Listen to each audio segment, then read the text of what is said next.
If we have a look at this map of 1787, we see that we had both a mill and a mill town in Maryburgh. We also see, located towards the bottom of the village, that we also had a snaff and a lint mill as well. You'll be able to find out more details on all of these at the displays within our exhibition.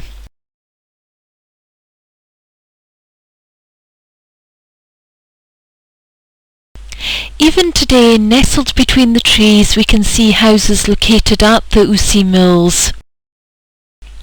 But we see from this aerial photograph that there were a lot more buildings in bygone days.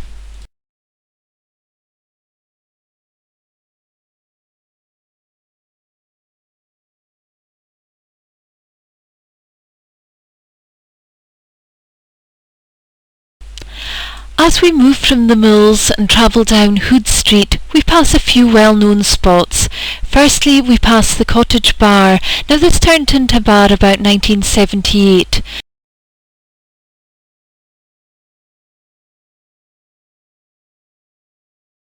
We then pass the old steading, and now we're looking back towards Pear Tree Cottage.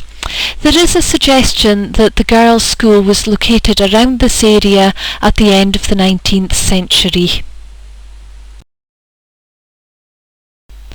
If we pause a few moments at Pear Tree Cottage and look very carefully at the front left-hand side, we will see the date 1824 carved into the stonework.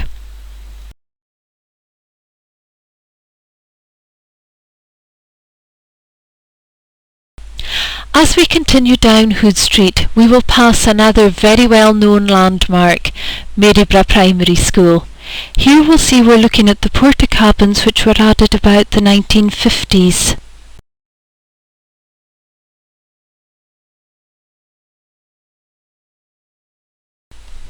Whereas we're now looking at the main part of the school and schoolhouse that was built around about 1851.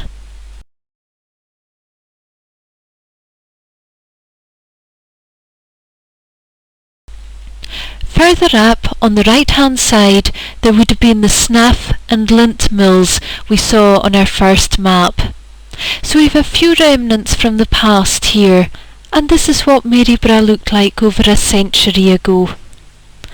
And as we come through time, we see the changes in Maryburgh, bringing us up to today and what Maryburgh looks like at the start of the 21st century.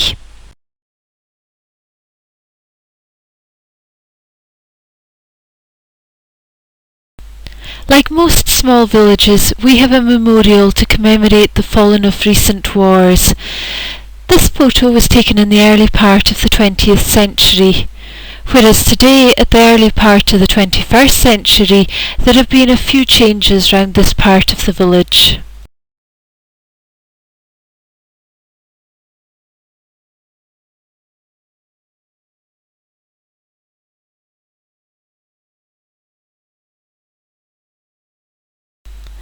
If we now look west along Proby Street, we'll see a lot of the houses that have existed here since the beginning of Maryburgh. On the left-hand side of our picture, we have the site of one of the first inns in Maryburgh.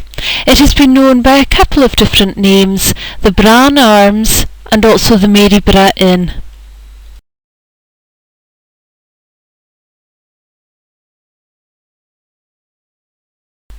If we turn and look east, we will see Albert Place. This wasn't added to the village until the first part of the 20th century.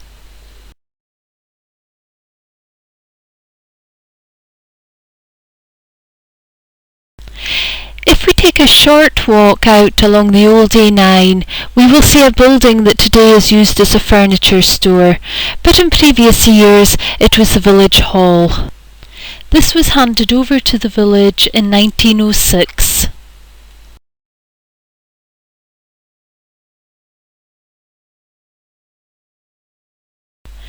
If we now walk to the other end of Proby Street and look east, we will see over the years there has been little substantial changes to this part of Maryburgh.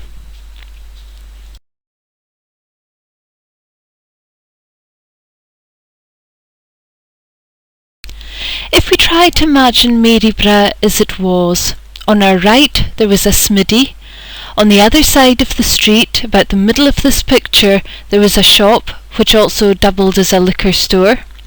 Next to the shop was the famous Maryburgh Pipers, and across the road on the other side there was the Fleshers, perhaps better known today as the Butchers.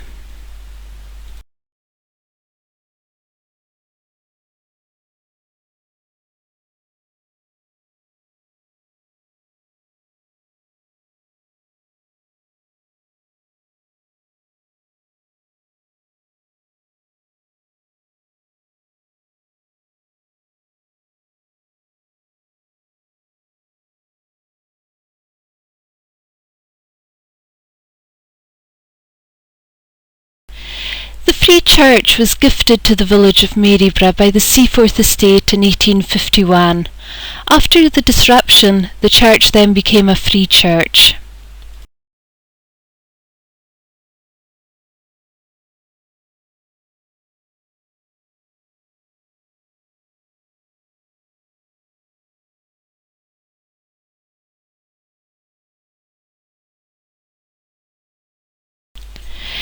The late 1940s and early 1950s saw the building of the Swedish type of houses.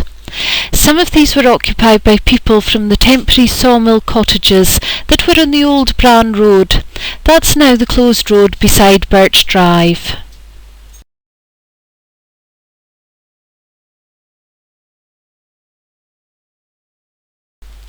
Shortly after the Swedish houses were built, we had the development of Seaforth Place in the early 1950s.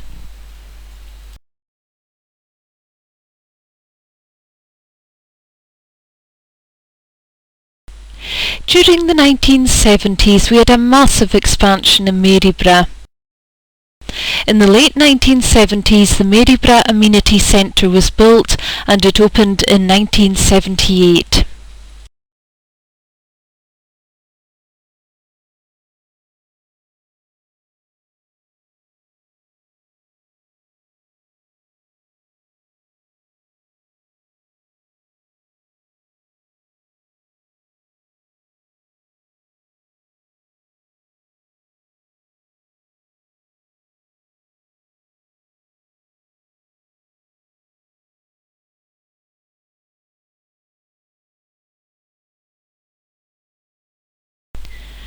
The 1970s also saw the building of the McRae estate.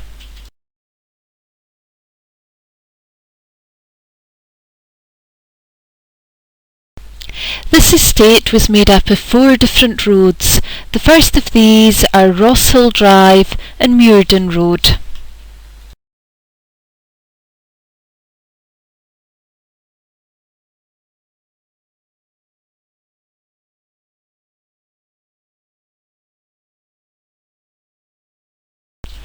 Next, we go on to Grant Crescent.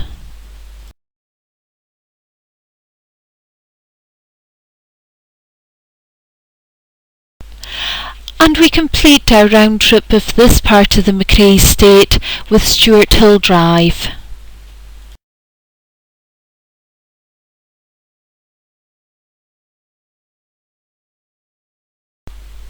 We used to have an old road bridge between Maryburgh and Conan. This was a Telford bridge, but this was demolished in the late 1960s, early 70s, after the opening of the new road in 1969.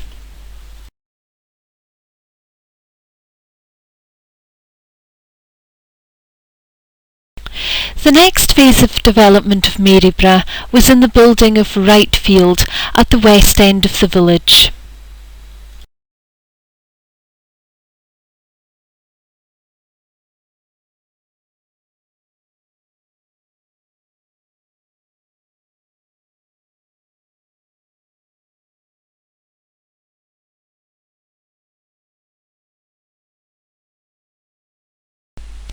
If we wander back along Proby Street until we come to Proby Place, and then turn down, we will enter Mackenzie Place.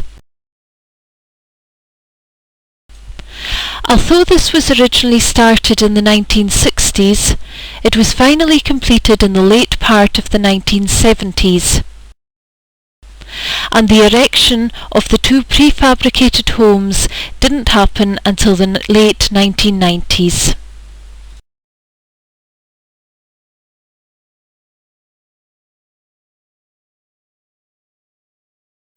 From this aerial view we can see the growth of the village. Originally we had Hood Street and Proby Street. We also had the school building and Wrightfield Farm. Then we had the Swedish style houses and Seaforth Place. Then during the 1970s we had the McRae Estate, Wrightfield and the completion of Mackenzie Place. We now see the first part of Birch Drive being added in the early 1980s, with the final part of the estate being added in the early 1990s and then the late 1990s as well.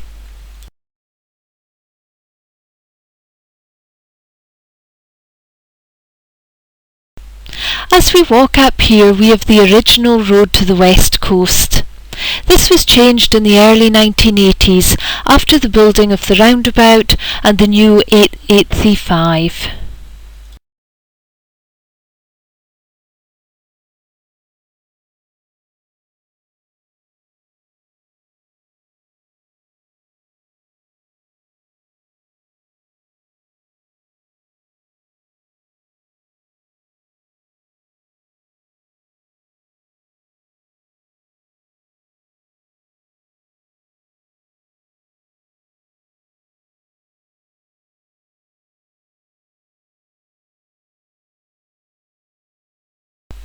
The last houses to be added to the village was Manse Gardens, a small estate of sheltered homes built in the original Manse Garden. Finally, the Kingdom Hall was added to the village in the late 1990s.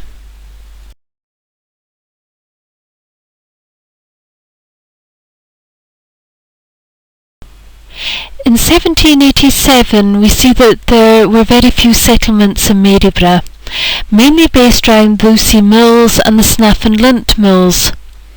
By 1830 we see that Hood Street and Proby Street have been added.